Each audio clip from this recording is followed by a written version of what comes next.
I'm Laura Vitale.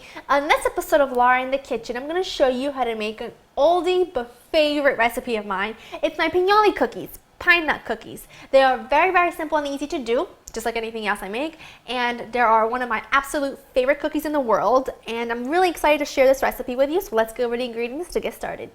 You're going to need some all-purpose flour, just some plain flour. You're going to need some pine nuts, some unsalted butter at room temperature, some sugar, salt, vanilla extract, and you're also going to need some confectioner sugar, but that's for later on.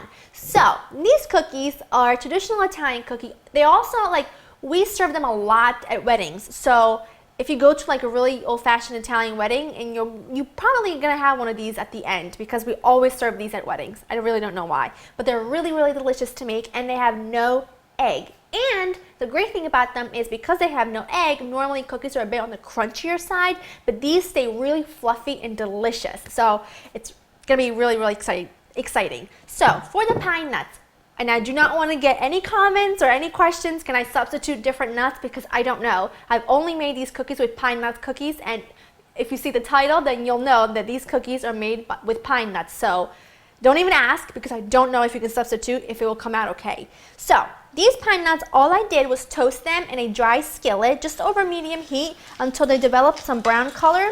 You want to do that because you need to develop that flavor, and by heating them up and by toasting them, you really do. You can smell them as soon as they're done. It's awesome. So I'm going to use a little teeny tiny handy dandy little food processor for this, but you can use a regular food processor. This will not work in a blender, so I don't even want to get that question. So all I'm going to do is pulse these until they're somewhat crumbs, but you don't want them to be completely like powder. So go ahead and pulse them up. That's perfect. They're all about chopped up, but you can see they still have some texture. It's not like powder. That's what you want. You want texture in this cookie. Now I'm going to make this in a bowl with just a whisk and a wooden spoon and a spatula, because it's such a small amount of dough. I don't want to bring in my big mixer for it, but you can use this mixer if you want. So in here I'm going to put in some unsalted butter.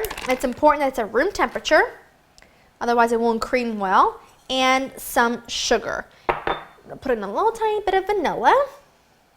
Now I always get questions why I like to use unsalted butter, because I use salt anyway in my recipes, and that's because salted butter is really, really salty. So by always using unsalted butter and me adding in salt, I always control how much salt goes into my baking and my savory dishes. So that's why I choose to use unsalted butter always. So what I'm going to do is just cream this together really quickly, and it only takes like a minute or two. It's not very time consuming at all. That looks great. Now to this I'm going to pretty much add everything else. My salt and my flour, which I'm going to just mix very, very quickly.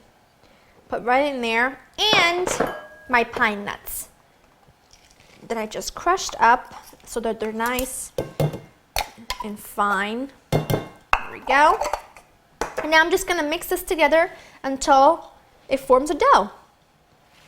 That looks perfect. Now, because we're not using eggs is normally what holds something together as it bakes. Because we're not doing that, I need to chill this dough. I'm going to put it in the fridge for about an hour, because I really want it to be chilled and set so that when I bake them, they're not going to fall apart all over the place. So what I'm going to do is cover this with some plastic wrap, stick it in the fridge for about 45 minutes, and then I'll show you the next step.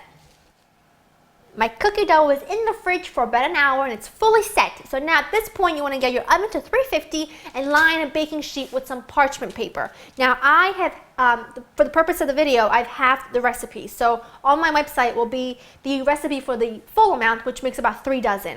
So taking my little ice cream scoop here, and I'm just going to scoop out pieces. And if you can see what I'm doing, I'm just taking the palm of my hand and kind of flattening the bottom, so that they're little big rounds like that. And that's all I'm going to do. And I'm going to put them a couple inches apart on the baking sheet. Last one. Now I'm going to put these into the oven. Remember, it's been preheated to 350 Fahrenheit. Now you want to bake these either at the very top shelf of the oven or at the very bottom. I'm going to just put this in the bottom shelf, and these are going to bake for longer than your traditional cookie. It'll be about 20 minutes or so, between 18 to 20 minutes, and I'll show you the next step. My cookies baked for about 20 minutes, and as you can see, they're beautifully golden brown. Now, you want to wait 2 to 3 minutes before you're doing this next step. And they're too hot for me to do it with my fingers, so I'm going to just take 2 spoons and do this with. I have about a cup or so of confectioner sugar or powdered sugar, whatever you call it, in this little bowl. And now we're going to take our hot cookies and we're going to cover them in confectioner sugar. That's right. That, my friend, is how we roll with pine nut cookies around here. And then just put them on a little plate. And just continue with the rest of them. Almost done to my last one, but before I finish those, now these have to be dunked twice. So you finish your first round, and then you'll go back to the first, to the first cookie you started with, and you dunk again. And I know it seems like a bit of a procedure, but that's just the way it's done.